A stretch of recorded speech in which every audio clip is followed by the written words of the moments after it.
Hello friends, வணக்கம். Welcome to RKRT family. நம்மளால் சம்பவம் பண்ணிகிட்ருக்கான்னு கூட சொல்லலாம். ஆமாங்க, காலையிலேருந்து பார்த்துருப்பீங்க. இன்றைக்கி பெரும்பான்மையை நிரூபிக்க சொல்லி ஆளுநர் சொல்லியிருந்தார். ஆமாம், இன்றைக்கி நிரூபிச்சாச்சுங்க. நீ என்ன 120 சொல்கிறது, நான் 144 நிரூபிப்பேன் அப்படின்னு சொல்லிட்டு 144 பேர் ஆதரவு கொடுத்துருக்காங்க.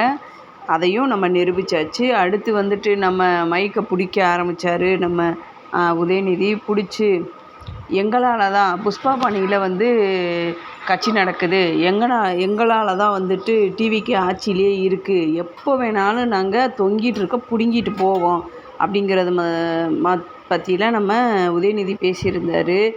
ஆமாங்க, அது என்னமோ அவர் சொல்கிறது உண்மை தானே. எப்போ வேணாலும் பிடுங்கிட்டு போகிறது தான் 2 கட்சி இருக்கே, அந்த மாதிரி தானே போயிட்டுருக்கு.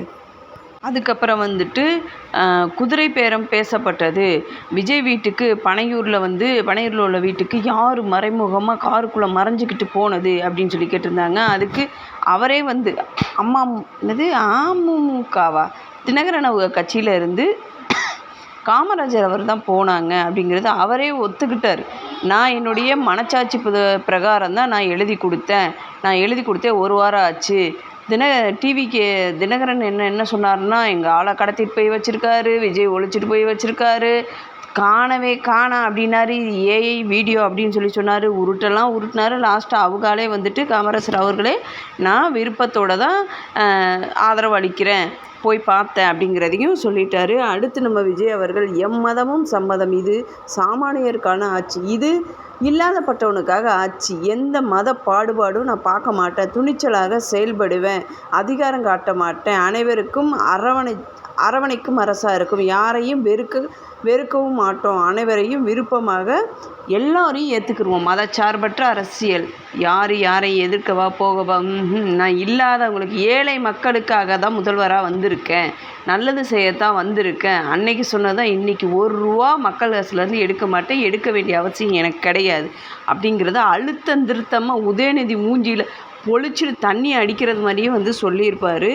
அதுக்கப்புறம் நம்ம இவங்கள தெரியாத ஆள் யார் இருக்க மாட்டாங்க. 10க்கு 10 ரூம்புல 4 வருஷம் இருந்துட்டு வந்திருக்கேன் அப்படின்னு சொல்லிட்டு நம்ம ஓட்டு கேட்டிருக்கத நம்ம சசிகலா அம்மா, சின்னம்மா.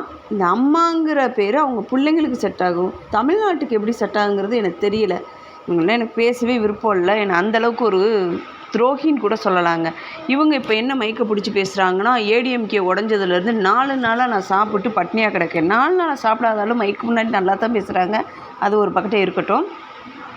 இப்போவும் ஒன்றும் இல்லைங்க, எந்த இடத்துல நம்ம யார் தவறு பண்ணியிருக்கோம், நம்ம எல்லோரும் ஒன்றா சேர்ந்தால் நம்ம இந்த தமிழ்நாட்டுக்கு நல்லதை செய்வோம், அம்மா வளர்த்த கட்சி உடைய வேணாம் அப்படின்னு சொல்லியிருக்காங்க. அடுத்த பக்கத்து பரபரப்பாக எடப்பாடி அவர்கள் சிவி சண்முகம், எஸ்பி வேலுமணி மொத்தம் 17 எம்எல்ஏக்களை அடிப்படை பதவி உரிமையில் இருந்தே எடப்பாடி அவர்கள் நான் தூக்க போகிறேன், இவங்க சட்டப்படி கொறடாவை மீறினதுக்கு சட்டப்படி இவங்க மேலே நடவடிக்கை எடுப்பேன், இவங்க அமைச்சர் பதவியும் பறிக்கப்படுது, இவங்க எம்எல்ஏ இருக்கிற பதவியும் நான் பறித்து காட்டுறேன், எப்படி நீங்கள் ஆதரவு தெரிவிப்பீங்க தாவேக்காவுக்கு அப்படிங்கிறது கொந்தளிச்சு போய் நம்மளால் இருக்கிறாரு. அவங்க என்ன சிவி சண்முகம் குற்றச்சாட்டு வைக்கிறாருன்னா, நீங்கள் அம்மா வளர்த்த கட்சி, நீ எதிரியோடையே போய் சேர்றியா, அதனால தான் விலகிக்கிட்டேன் அப்படிங்கிறது மாதிரி போய்கிட்டு இருக்குது.